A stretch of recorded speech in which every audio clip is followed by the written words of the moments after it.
नमस्कार दोस्तों, स्वागत है आपका हमारे YouTube चैनल फ्री एजुकेशन में। दोस्तों, सामान्य अध्ययन यानी कि जीके जीएस के जो मोस्ट इंपोर्टेंट 1000 क्वेश्चन की हमारी सीरीज चल रही है, इस क्वेश्चन सीरीज का आज हम 35वां पार्ट लेकर आए हैं। इससे पहले हम 34 पार्ट अपलोड कर चुके हैं, तो यदि आपने हमारे पुराने वीडियो नहीं देखे तो इनको भी देख सकते हैं।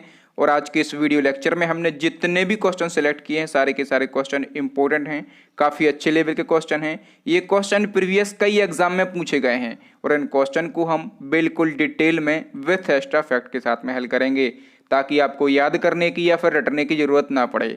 तो चलिए शुरू कर लेते हैं।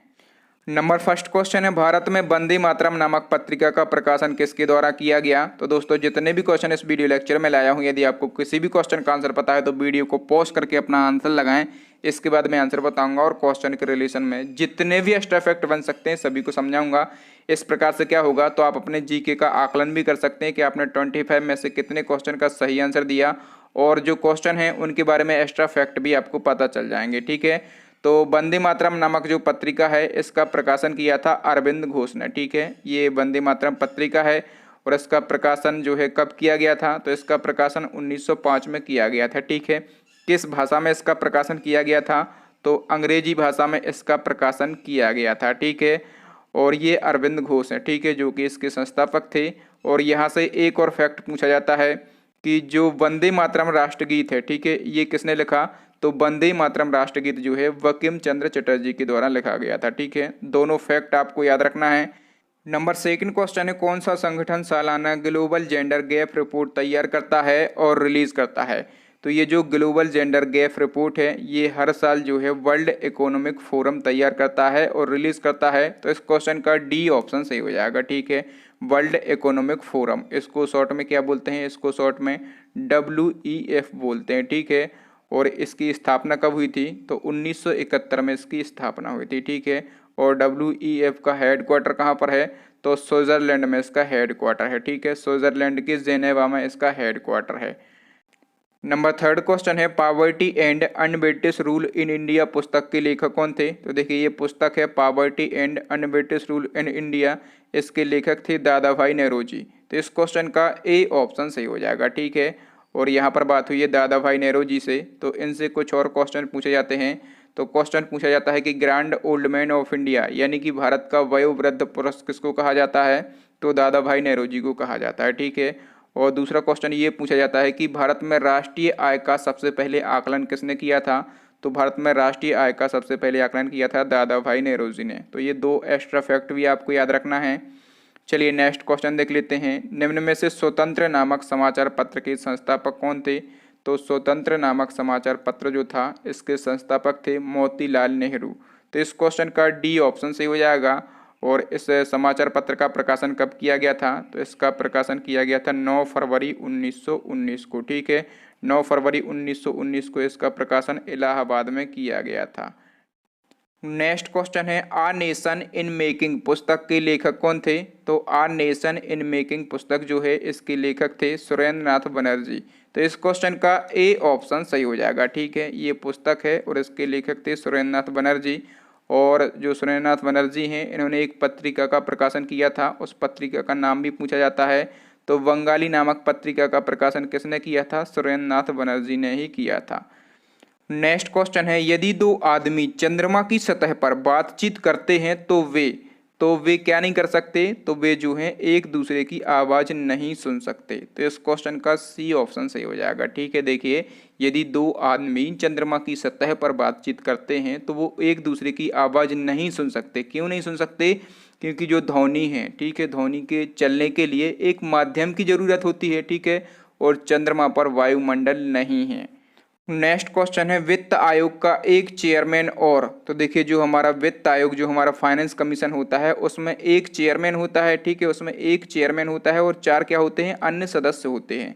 तो इस क्वेश्चन का ए ऑप्शन सही हो जाएगा। ठीक है, देखिए, एक भारतीय संविधान का अनुच्छेद है, अनुच्छेद 280 का 1। ठीक है, और इसमें ये प्रावधान किया गया है कि जो भारत का वित्त आयोग यानी कि फाइनेंस कमीशन होगा, वो एक अध्यक्ष और 4 अन्य सदस्यों से मिलकर बना होगा। ठीक है, ऐसा प्रावधान कहाँ पर किया गया है, तो अनुच्छेद 280(1) में। ये आर्टिकल भी आपको याद रखना है। नेक्स्ट क्वेश्चन है, निम्न में से कौन वित्त आयोग द्वारा की गई प्रत्येक सिफारिश को संसद के दोनों सदनों के समक्ष रखवाएगा। तो देखिए वित्त आयोग ने जो भी सिफारिश की है वो संसद के दोनों सदनों में कौन रखवाएगा? भारत का राष्ट्रपति रखवाएगा, ठीक है। और ऐसा प्रावधान किस अनुच्छेद में किया गया है? तो ये प्रावधान जो है अनुच्छेद 281 में किया गया है। नेक्स्ट क्वेश्चन है, निम्नलिखित में से कौन भारत में शेयर बाजार के कार्यों को नियंत्रित करता है? तो जो शेयर मार्केट होता है इसके कार्यों को कौन कंट्रोल करता है? सेबी करता है। तो इस क्वेश्चन का बी ऑप्शन सही हो जाएगा, ठीक है। देखिए सेबी से कई क्वेश्चन आपके एग्जाम में पूछे जाते हैं। सबसे पहले तो सेबी का फुल फॉर्म पूछा जाता है, तो इसका फुल फॉर्म होता है security and exchange board of India. इसको हिंदी में क्या बोलते हैं? भारतीय प्रतिभूति और विनिमय बोर्ड इसको हिंदी में बोलते हैं। सेबी की स्थापना कब हुई थी? 12 अप्रैल 1988 को इसकी स्थापना हुई थी। और इसका हेडक्वार्टर जो है ये कहाँ पर? ये मुंबई में स्थित है, ठीक है। देखिए इसकी स्थापना तो हुई थी 12 अप्रैल 1988 को, लेकिन एक गैर संवैधानिक निकाय के रूप में इसकी स्थापना की गई थी। फिर क्या हुआ कि 30 जनवरी 1992 को संसद के एक अध्यादेश के माध्यम से सेबी को संवैधानिक दर्जा मिला। तो क्वेश्चन यहाँ से दो प्रकार से पूछा जाता है कि जो सेबी है इसकी स्थापना कब हुई थी? तो 12 अप्रैल 1988 को हुई थी। और इसको संवैधानिक दर्जा कब मिला था? तो 30 जनवरी 1992 को मिला था, ठीक है। ये फैक्ट पूछा गया है एक बार और बच्चे यहाँ पर कंफ्यूज हो गए थे। नेक्स्ट क्वेश्चन देख लेते हैं। नंबर 10 क्वेश्चन है, भारत में आर्थिक नीति किसके द्वारा बनाई और लागू की जाती है? तो जो आर्थिक नीति है ये आरबीआई के द्वारा, ठीक है, ये आरबीआई के द्वारा बनाई जाती है और लागू की जाती है। तो इस क्वेश्चन का सी ऑप्शन सही हो जाएगा।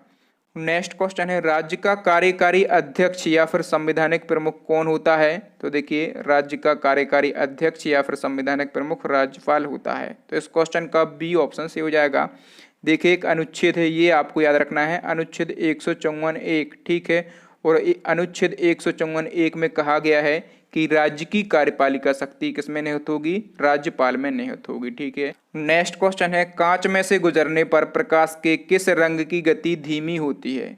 तो देखिए जो प्रकाश का बैंगनी रंग है इसकी चाल कांच में सबसे कम होती है, ठीक है। प्रकाश का जो बैंगनी रंग है इसकी चाल कांच में सबसे कम होती है। और कांच में सबसे ज़्यादा चाल जो है प्रकाश के किस रंग की होती है? तो लाल रंग की होती है, ठीक है। और जो वायु है और निर्वात है उसमें प्रकाश के सभी रंगों की चाल समान होती है, ठीक है। वायु या फिर निर्वात में प्रकाश की चाल कितनी होती है? तो जो प्रकाश की चाल है ये होती है 3 × 10⁸ मीटर प्रति सेकंड, ठीक है। ये प्रकाश की चाल होती है, ठीक है, लेकिन मीटर प्रति सेकंड में। यदि ये पूछा जाए कि किलोमीटर पर आवर में कितनी होती है? तो किलोमीटर पर आवर में होती है 3 × 10⁵, ठीक है, ये होती है किलोमीटर पर आवर में। नेक्स्ट क्वेश्चन है, निम्न में से कौन सौर परिवार का हिस्सा नहीं है? तो देखिए सौर परिवार में कौन कौन नहीं आता? जो हमारा सौरमंडल है इसमें ग्रह आते हैं, उपग्रह आते हैं, धूमकेतु, उल्काएं, क्षुद्र ग्रह आदि आते हैं, लेकिन जो तारे हैं ये सौरमंडल का हिस्सा नहीं है। नेक्स्ट क्वेश्चन देख लेते हैं। नंबर 15 क्वेश्चन है, भारत के राष्ट्रपति में से कौन लोकसभा के अध्यक्ष भी रहे थे? तो देखिए ऐसे कौन राष्ट्रपति थे जो पहले लोकसभा के अध्यक्ष भी रह चुके हैं? तो उनका नाम है नीलम संजीव रेड्डी, ठीक है। और जो नीलम संजीव रेड्डी है ना ये लोकसभा के चौथे अध्यक्ष रह चुके हैं। कौन से नंबर के? ये लोकसभा के चौथे अध्यक्ष रह चुके हैं। और बाद में ये भारत के 6वें राष्ट्रपति बने थे, ठीक है। बाद में ये भारत के 6वें राष्ट्रपति बने थे और ये लोकसभा के चौथे अध्यक्ष रह चुके हैं। तो लोकसभा के प्रथम अध्यक्ष कौन थे ये भी पूछा जाता है।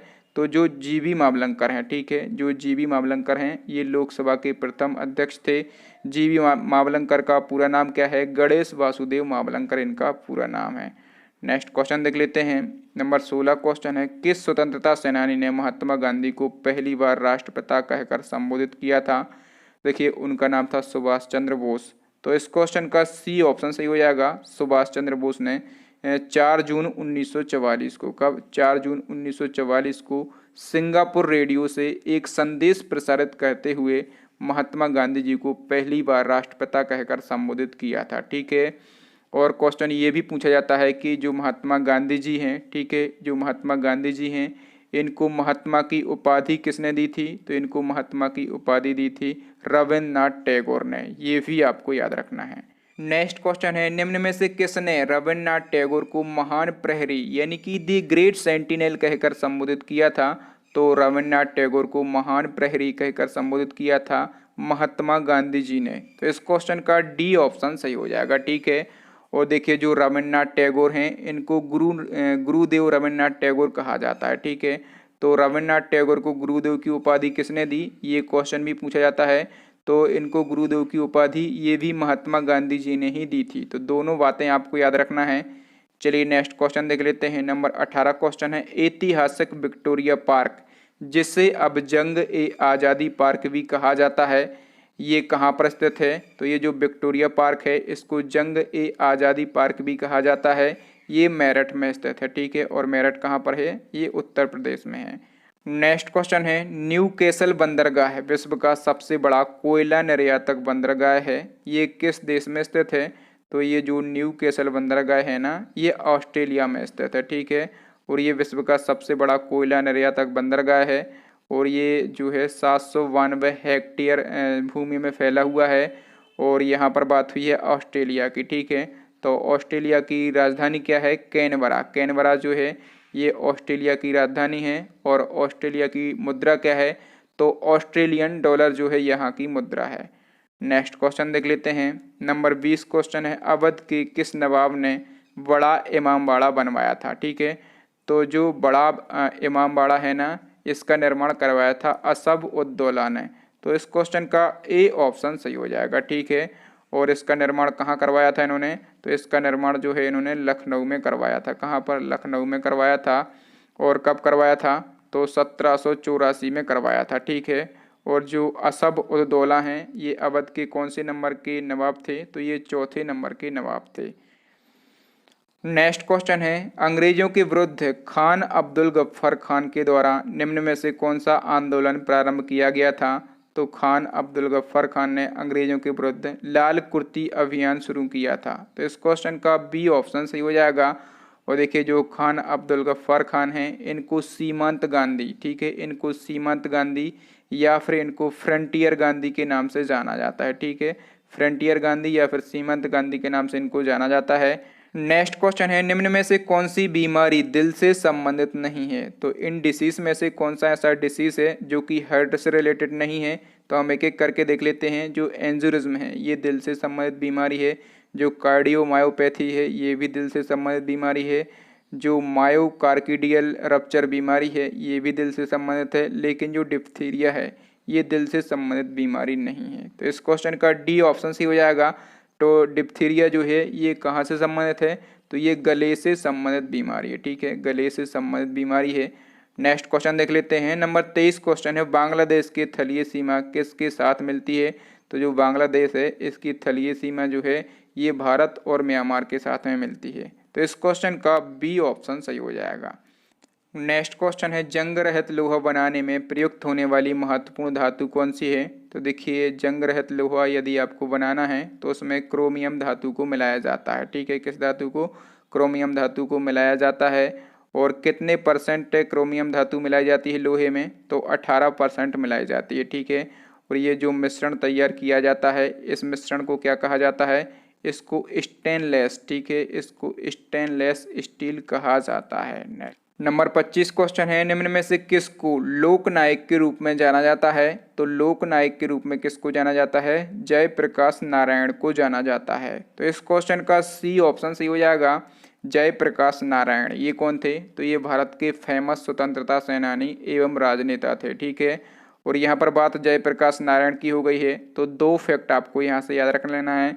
सबसे पहले तो आपको याद रख लेना है कि एक संपूर्ण क्रांति आंदोलन था। ठीक है, संपूर्ण क्रांति आंदोलन किसने शुरू किया था, तो ये जयप्रकाश नारायण ने शुरू किया था। ठीक है, और ये क्यों शुरू किया गया था, तो इंदिरा गांधी की सत्ता को खत्म करने के लिए इन्होंने संपूर्ण क्रांति आंदोलन शुरू किया था। ठीक है, और दूसरा आपको फैक्ट याद रख लेना है कि जो जयप्रकाश नारायण इंटरनेशनल एयरपोर्ट है ये कहाँ पर स्थित है, तो जयप्रकाश नारायण इंटरनेशनल एयरपोर्ट जो है ये पटना में स्थित है। ठीक है दोस्तों, तो आज के लिए इतना ही।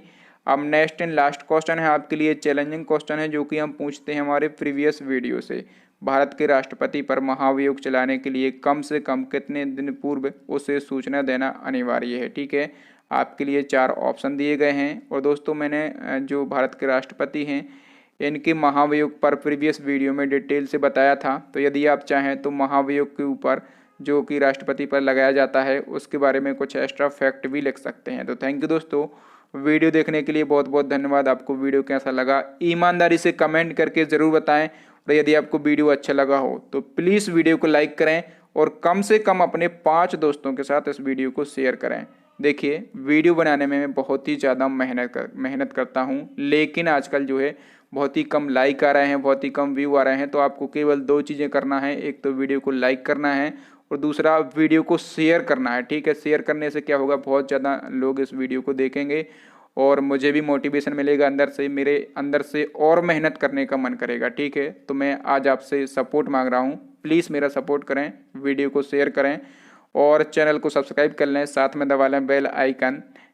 इससे क्या होगा कि जब भी मैं कोई नया और लेटेस्ट वीडियो डालूंगा तो आपको इसका नोटिफिकेशन मिल जाएगा। ठीक है, और दोस्तों जो हमारी 1000 जीके जीएस की सीरीज चल रही है, इसके हम 35 पार्ट अपलोड कर चुके हैं। ठीक है, 35 पार्ट अपलोड कर चुके हैं, केवल 5 पार्ट शेष बचे हैं। तो इसके बाद जो हमारे 1000 क्वेश्चन हैं ये कंप्लीट हो जाएंगे। ठीक है, और दोस्तों सभी पार्टों को जितने भी मैंने वीडियो अपलोड किए हैं ऐसे ही मैं बिल्कुल डिटेल में पढ़ाता हूँ। ठीक है, और ये जो मेरे पढ़ाने का तरीका है ना, इसे मैं बेस्ट मानता हूँ। क्यों मानता हूँ, क्योंकि मैं कमेंट के माध्यम से तो नहीं पता, लेकिन जितने भी स्टूडेंट के साथ मैं फिजिकली रूबरू हुआ हूँ उन्होंने बताया कि सर आपका ये तरीका बहुत ही बेस्ट है, इससे जो एक्स्ट्रा फैक्ट मिलते हैं और बिल्कुल इम्पोर्टेंट एक्स्ट्रा फैक्ट मिलते हैं वो बहुत ही ज़्यादा हेल्पफुल होते हैं, और इस चीज़ को मैंने खुद नोटिस किया है। ठीक है, तो आप हमें बताएं कि आपको हमारे पढ़ाने का तरीका कैसा लगता है। थैंक यू दोस्तों, मिलते हैं अगले वीडियो में, तब तक के लिए जय हिंद, जय भारत, वंदे मातरम।